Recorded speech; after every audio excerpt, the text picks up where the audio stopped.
नमस्कार, this is Mohit Rajput and you are watching RKD education. Now आज global AI politics एक interesting turn ले रही है, जहां टेक्नोलॉजी, गवर्नेंस और इंफॉर्मेशन पावर एक साथ इंटरसेक्ट कर रही हैं।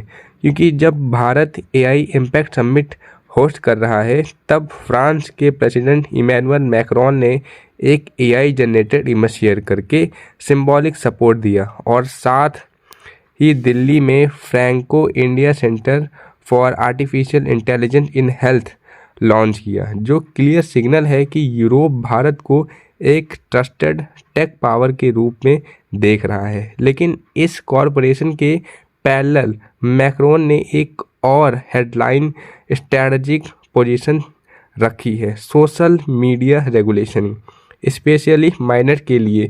और ये डिबेट सिर्फ पेरेंटिंग या कल्चर का नहीं, बल्कि नेशनल सिक्योरिटी और कॉग्निटिव सॉवरेनिटी का इशू बन चुका है। क्योंकि मैक्रोन ओपनली कह रहे हैं कि 15 से 16 साल के छोटे बच्चों को इंस्टाग्राम, टिकटॉक, यूट्यूब जैसे प्लेटफॉर्म से दूर रहना चाहिए। फ्रांस में इस पर लॉ भी पास हो चुका है और जर्मनी, ऑस्ट्रेलिया और अब इंडिया में भी इस पॉलिसी पर डिस्कशंस एक्सेलरेट हो रहे हैं।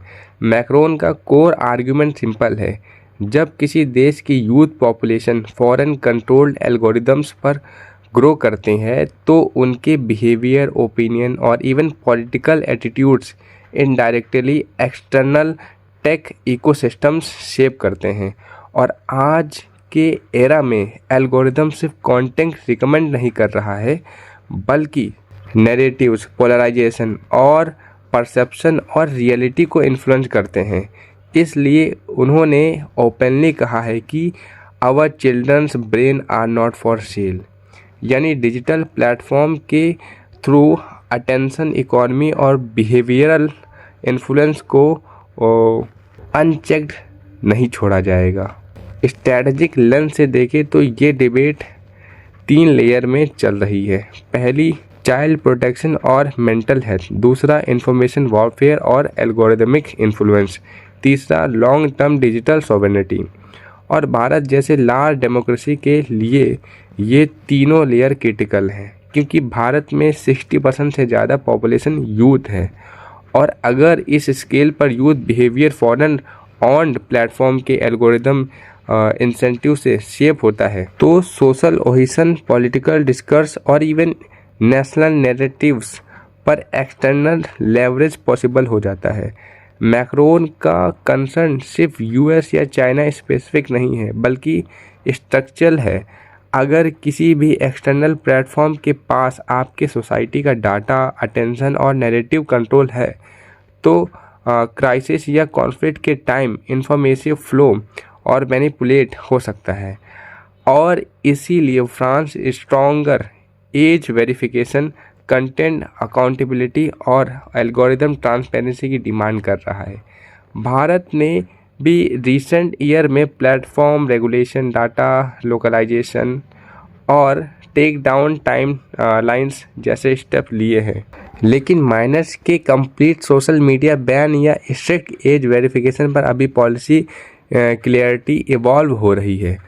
और यहाँ चैलेंज है बैलेंस का। एक तरफ फ्री स्पीच और इनोवेशन इकोसिस्टम को प्रिजर्व करना, दूसरी तरफ मिस इन्फॉर्मेशन और पोलराइजेशन और यूथ मेंटल हेल्थ रिस्क को कंटेन करना। लॉन्ग टर्म में शायद सॉल्यूशन बाइनरी बैन नहीं होगा, बल्कि लेयर्ड अप्रोच होगी, जिसमें verified age gating, algorithm audits, domestic digital platform को डेवलपमेंट और डिजिटल लिटरेसी एक साथ पुश किया जाएगा। क्योंकि आज के जियोपॉलिटिक्स में पावर सिर्फ टेरिटरी या मिलिट्री से डिफाइन नहीं होती, बल्कि डाटा फ्लो, नैरेटिव कंट्रोल और कॉग्निटिव इन्फ्लुएंस से भी होता है।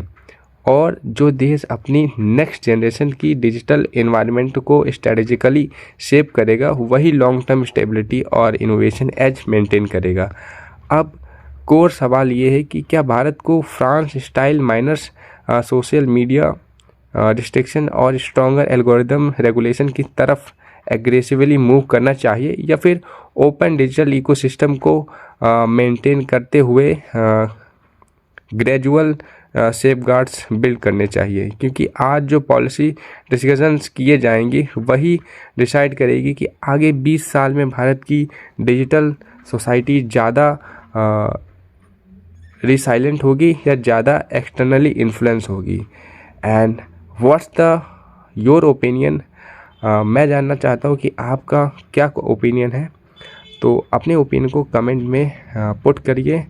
और आज की वीडियो यहीं पर ख़त्म होती है। That's the end of this video. मिलते हैं नेक्स्ट वीडियो में, तब तक के जय हिंद, जय भारत, मे गॉड्स ब्लेसिंग्स विथ यू।